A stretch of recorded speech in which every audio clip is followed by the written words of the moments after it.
Salut à tous. Alors aujourd'hui, on repart sur une vidéo analyse d'interaction. De toute façon, vous l'aurez certainement vu dans l'intro. Là, le contexte était spécial. Pourquoi? Parce que lorsque j'aborde cette demoiselle, il y a quelqu'un qui lui donne son sac, ses affaires, et c'est potentiellement son mec. Sur le papier, je n'ai pas plus d'informations, mais on va analyser tout ça. Je vous donne un peu de contexte. C'était le soir du 14 février, ok?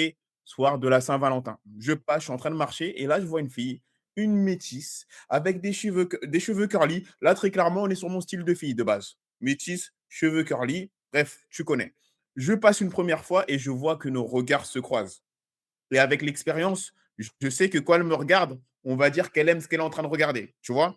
Donc je me dis, OK, on va filmer l'interaction et je vais l'aborder. Et avant de l'aborder, je me dis quoi? Je me dis, mais c'est bizarre, une fille qui est devant un restaurant un 14 février, normalement, elle est avec quelqu'un. Mais je me suis dit, tu sais quoi?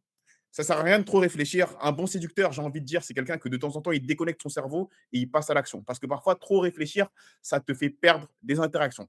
Donc, c'est parti, on analyse ça. Et en plus de ça, elle était au téléphone. Là, vous avez tout le contexte. 14 février, un soir, devant le restaurant, je la vois seule. Potentiellement, elle a l'air d'attendre quelqu'un, je ne sais pas. Et elle est au téléphone. Et malgré tout, je vais l'aborder. C'est parti. Ah, excuse me. Yeah. Donc là, j'arrive, je lui dis: «Hey, excuse-moi» et elle me fait comprendre qu'elle est au téléphone. Elle me fait la main comme ça et le truc, c'est que de façon générale, là, ce qu'il faut faire, c'est percevoir les signes de désintérêt. Est-ce qu'elle est intéressée ou pas? Maintenant, j'ai eu la validation sur le regard. En tout cas, moi, de mon expérience et comment elle m'a regardé, j'ai l'impression que visuellement, déjà, elle voit qui je suis. C'est pour ça que avoir un premier contact visuel avant d'aborder une femme, ça te facilite les choses. Parce que le fait qu'elle voit qui t'es quand tu l'abordes, eh ben, c'est beau. Ça crée beaucoup moins de résistance et beaucoup moins de tension lorsque tu vas te présenter. Donc là, je suis en train d'attendre pendant qu'elle est au téléphone. Tengo paciencia, perdón.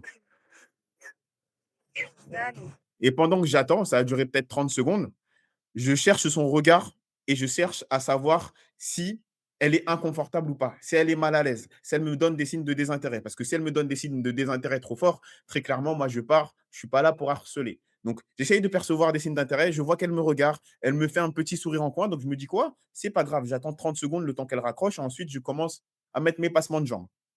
Dale, te amo, te amo. Mira, me va a salir la llamada, ¿viste? Dale, negrita, te quedo por mensaje. Colombia. Voilà. Donc là, comme vous voyez, au final, ce qu'il y a de bien, moi, ce que j'aime bien lorsque vous avez un contact visuel avec une fille et que vous avez la sensation que cette fille, déjà, elle vous a remarqué et qu'en plus de ça, elle peut être potentiellement intéressée, l'avantage que vous avez, c'est que lorsque vous allez l'aborder, vous n'avez pas besoin d'une phrase d'accroche incroyable. Limite, vous pouvez y aller, je vous assure, et dire salut, comment tu vas, comment tu t'appelles. Cette accroche, elle va passer parce qu'il y a eu un contact visuel. Et si vous avez un minimum d'expérience où vous arrivez un peu à lire le regard, si vous avez senti un espèce de sourire dans le regard, et cetera, c'est que souvent, c'est le signe que les femmes envoient pour dire: «Tu as l'autorisation de venir me parler». Donc moi, j'ai senti ce signe et l'expérience que j'ai dans le passé, forcément, souvent, me donne raison. Donc j'ai été l'aborder et là, vous voyez que dès qu'elle a raccroché, la première chose que j'ai dit, parce que j'ai reconnu un espèce d'accent latino qui vient pas du Mexique, parce qu'au moment où je l'aborde, je suis au Mexique, à Playa del Carmen. Donc moi, j'enchaîne direct en disant: «Hey, Colombie?» Et là, du coup, on commence l'interaction, c'est parti. Ay, Colombia. Ok, comment tu llamas? Ah ouais. Et voilà. Là, comme vous voyez, il y a quelqu'un qui lui donne des affaires, un téléphone, un sac, je ne sais pas. Et il n'y a pas de contact visuel. Cette personne ne me regarde quasiment pas. Et là, regardez sa tête, regardez sa langue. Et là, en fait, elle est en train de traduire un signe comment, de nervosité, de nervosité. Et moi, pour être transparent avec vous, lorsque je vois cette scène devant moi, je vous assure, sans arrogance, la personne qui lui donne ses affaires, je crois même qu'on voit que je lui montre du doigt à un moment pour lui dire: «Regarde, à quelqu'un qui te donne tes affaires». À aucun moment je le vois comme une menace. C'est-à-dire que mon cerveau, il a complètement déconnecté que potentiellement ça peut être son mec. Je ne sais pas si j'ai un problème socialement alors que je suis là, je vous fais le coach en séduction, et cetera. Mais je vous assure que ce mec, quand je l'ai vu, je lui dis: «Ah tiens, il y a un mec qui te donne tes affaires». Et dans ma tête, à aucun moment, je me dis: «C'est son mec». Je lui dis: «Vas-y, donne ce que tu as à donner, moi je continue l'interaction». ¿Cómo te llamas? Ah ouais. Donc, on va remettre un peu tout ça et vous allez voir, prêtez attention. Elle a des petits signes de nervosité. Il y a sa langue qui sort comme ça. Ça se voit qu'elle est nerveuse, qu'il y a une certaine tension. Mais moi, personnellement, quand je suis dans l'interaction, Je la vois même pas cette tension et là, pour le coup, j'ai eu une mauvaise lecture de l'interaction dans le sens où pour moi, c'était son pote, c'était un serveur, je m'en fous, je sais pas qui c'était, mais j'étais focus sur mon objectif. Ya. Ok, ¿cómo te llamas? A ver, Là, voilà, il arrive, je le montre du doigt ¿tienes a Valentine, Valentina? Valentine's. et comme c'est le soir de la Saint-Valentin, je lui dis: «Tu as un Valentin?» mais je sais plus comment on dit ça en espagnol, du coup, je me suis répété, je sais même pas si elle m'a compris. Disculpa, mi español no está tan fluido y además me estás poniendo nervioso. ¿Otra vez tu nombre? Camila. Camila, mi nombre es Gucci, como la Donc marca. là, comme vous pouvez le voir, le mec en question, il a donné ses affaires, il est parti. Pour moi, c'est pour ça que je vous dis dans ma tête, pendant l'interaction, il est parti, il a fait ses affaires. Moi, pour moi, mon cerveau, il a vite oublié ce mec-là, quoi. Et pour être transparent, cette interaction, elle était nulle. Qu'est-ce que j'entends par elle était nulle? J'ai cherché mes mots, j'ai pas été spécialement marrant, mais ce que je comprenais pas, c'est que je sentais que cette fille, elle était sur la réserve. Elle était sur la réserve où elle répondait à mes questions. Il y avait pas forcément plus de fun que ça et vous allez voir comment l'interaction se termine. Donc vous savez quoi? Là, j'ai remarqué que je parle trop. Je vais mettre play, on regarde ça d'une traite et ensuite j'analyse détail par détail. Parce que là, ça fait 6 minutes et vous avez toujours pas vu la vidéo. ¿Vives aquí o estás de vacaciones? Ok. Esa noche la vas a pasar con tu Valentine's, o no sé cómo se dice eso en español. Un nochenes. No puede ser. Tenemos algo en común. Empezamos bien. ¿Vives aquí o estás de vacaciones? ¿Hace cuánto tiempo? ¿2 meses? Bueno, yo acabo de llegar hace 3 semanas, pero estaba viviendo aquí ya durante 6 años. ¿Cuáles son tus planes esa noche? ¿Vas a salir de fiesta? ¿Qué vas a hacer? ¿Todavía no? ¿Quieres hacer algo o no? ¿Cómo? Ah, ok. Et là, vous voyez la conclusion, c'est elle qui dit si tu veux, note mon numéro. Dinguerie. Mais bon, continue. Ah, te lo voy a anotar, ¿no? Sachant que la personne là qui lui a donné ses affaires, pour moi, je vous assure que pour moi, c'est un serveur, hein. ¿Tienes WhatsApp, cierto? Sí. Donc là, elle Perfecto. me donne son numéro, hop. ¿Vives por el centro? Como aquí. Ok.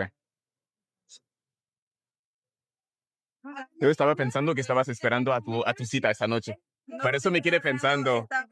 Familia. Regarde, donc là, j'insiste bien. Ah, je pensais que tu attendais quelqu'un ce soir. Elle dit non, j'étais en train de parler avec ma famille. No.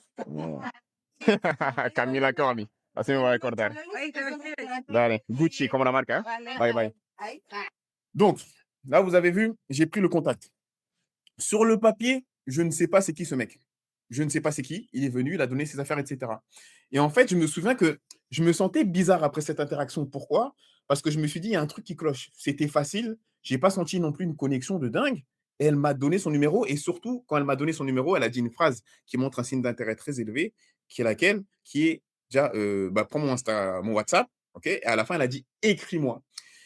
Et je me suis dit: «Il y a un problème, il y a un truc qui cloche» et en fait, ce qui s'est passé, c'est que lorsque je continue à marcher, bah, tiens, on le voit encore, hop, pas de contact visuel, il est là, 14 février, resto, Saint-Valentin, il part et là, on voit qu'elle est nerveuse. Donc là, vous voyez là, donc là, cette langue, elle dit beaucoup de choses et en fait, quand je continue à marcher, après avoir pris le numéro, je me dis: «Il y a un truc qui cloche» et là, quand je marche, je la vois, elle est en moto, du coup, côté passager et il y a le mec, du coup, qui lui a donné, ses affaires, qui est en train de conduire et je me suis dit: «Bah oui, le mec, en fait, qui était là, si ça se trouve, c'était son mec». C'est pour ça qu'elle a accéléré, notre interaction dans le sens où c'est elle qui a mis un cut. Elle a dit: «Prends mon téléphone, hop et prends mon numéro et appelle-moi» et cetera. Donc conclusion de tout ça, soyons honnêtes, 14 février, devant un resto, elle était au resto, elle sort du resto, il y a un mec qui lui donne ses affaires. La probabilité que ce soit son mec et pas quelqu'un de sa famille, ou potentiellement peut-être pas son mec, mais quelqu'un qu'elle veuille, tu sais, quelqu'un qui essaye de la gérer tout simplement et qui a investi le jour de la Saint-Valentin, elle est très élevée. Donc qu'est-ce qu'on peut retenir de tout ça? C'est que toi, si tu invites une femme le jour de la Saint-Valentin ou même dans un resto, fais en sorte que ce soit avec une femme qui a un réel niveau d'intérêt envers toi. C'est-à-dire que si le premier rendez-vous, tu sens qu'elle te met des résistances, qu'elle te dit non, moi, il faut m'inviter à tel resto et tu galères pour avoir une femme, et le jour où elle sort, elle a un appel téléphonique devant le resto et elle tombe sur un mec comme moi, bah, tu es dans la merde. Parce que moi, je ne vais pas l'inviter le 14 février à un resto pour un premier rendez-vous ou un deuxième, je ne sais pas à quel rendez-vous ils en sont. Mais tout ça aussi pour te faire comprendre que là, tu as vu cette interaction. Pour le coup, je connais mon niveau en termes bah, de séduction. Là, je suis à mon niveau le plus faible. Mais après, c'était le contexte. Elle était nerveuse, elle n'était pas forcément à l'aise. Moi, tu sais que inconsciemment, je m'adapte au niveau d'énergie que j'ai en face de moi. Donc, qu'est-ce qu'on peut retenir de tout ça? C'est ose faire le premier pas. Là, le contexte n'était pas du tout en ma faveur. Elle était au téléphone. et potentiellement, il y avait son mec qui l'attendait. Son mec est sorti.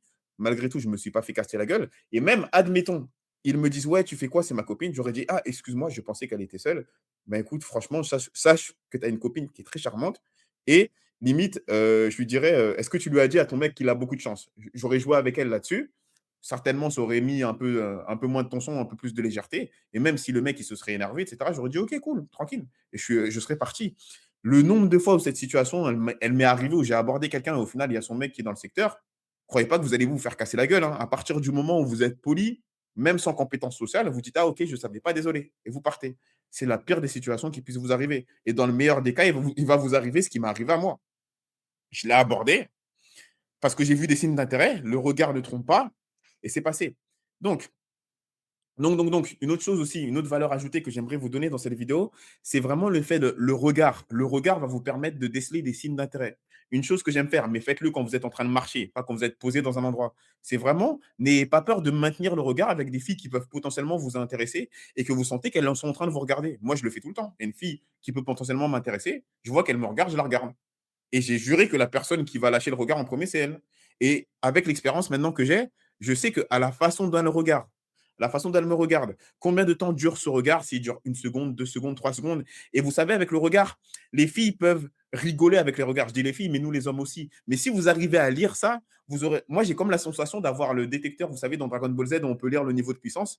Avec mes yeux, maintenant, j'arrive à percevoir les signes d'intérêt. Avec la façon dont qu'a une femme de me regarder, j'arrive à percevoir son niveau d'intérêt. Ça fait que quand je m'arrête, du coup, parfois, je fais demi-tour pour aller l'aborder. J'ai pas besoin de phrase d'accroche. J'ai pas besoin de lui dire, hé, t'as fait tomber quelque chose, et de lui sortir une petite blague, etc. J'arrive, je dis, salut, comment tu vas, comment tu t'appelles? Parce que inconsciemment, son cerveau, il a intégré. On a une phase de proximité qui est beaucoup plus proche que lorsque j'aborde une femme qui ne m'a pas vu sur une colle d'approche dans la rue. Et là, je l'aborde. Là, il va falloir, dans l'idéal, que je sois beaucoup plus créatif dans ma façon d'aborder. Donc, je pense que ça va être la fin de la vidéo. Il n'y aura pas besoin d'aller plus loin. Là, tu l'as vu, en termes de compétences sociales, je n'ai pas eu un niveau incroyable. J'ai juste été voir une femme qui m'avait envoyé un signe d'intérêt, je dirais, de façon visuelle. Donc, tu as vu que je peux réussir à transformer ça. Et au final, j'arrive à prendre un numéro et un numéro qui a vraiment une valeur solide. Et après, peut-être que je me fais un film, hein. Si ça se trouve, c'était pas son mec, c'était son frère ou son cousin, j'en sais rien. Mais son frère et son cousin, ou son cousin, qui l'invite au restaurant un 14 février en one-to-one et après, ça part en moto, c'est un peu suspect. Ben tiens, je vais te laisser là-dessus. Je vais te laisser me dire, toi, qu'est-ce que tu penses? Est-ce que tu penses que c'était un membre de sa famille ou est-ce que tu penses que c'était son potentiel copain? Sachant qu'on a bien vu qu'elle était nerveuse lorsque cet homme est venu lui donner ses affaires. Donc, c'est tout pour moi. Pour ceux qui souhaitent apprendre à aborder une femme dans n'importe quel contexte et qui souhaitent être accompagnés, je vous laisse le lien dans la description pour qu'on s'organise un petit appel pour savoir si tu souhaiterais travailler avec moi pour qu'on puisse développer tout ça et que je te partage un peu mon savoir-faire et mes connaissances. Et je te dis du coup à très bientôt pour la prochaine vidéo.